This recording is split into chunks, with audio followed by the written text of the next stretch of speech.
तर पंतप्रधान नरेंद्र मोदी यांच्या हस्ते व्हर्च्युअली अमरावतीच्या टेक्सटाईल पार्कचं उद्घाटन करण्यात आलं।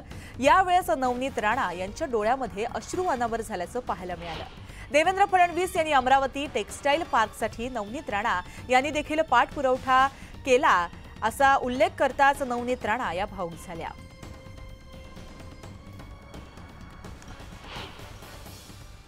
येणारे काही महिन्यामध्ये काही वर्षांमध्ये आमची अमरावती जे कुठे विदर्भात आणि महाराष्ट्रामध्ये निग्लेक्ट होती, आज तो मेन पॉइंटवर येऊन येणारं भविष्य आमच्या मुलांचं एक आई म्हणून ज्या मुलांच्या भविष्याचा मी विचार केला 5 वर्ष ते साकार होताना आज माझ्या डोळ्यात ते आनंदाचे अश्रूसुद्धा होते। तर मला वाटते की आमची सरकार जेही करतात विश्वकर्मा योजनाच्या माध्यमातून आज किती सारे फील्डमध्ये क्षेत्रामध्ये स्किल देऊन स्किलच्या माध्यमातून बरेचसे रोजगार निर्माण केले आणि त्याच्यानंतर आज माझी अमरावतीला खूप मोठ्या भेट आज देशाचे प्रधानमंत्रीच्या माध्यमातून भूमिपूजन करताना आपण सगळ्यांनी पाहिलेलं आहे।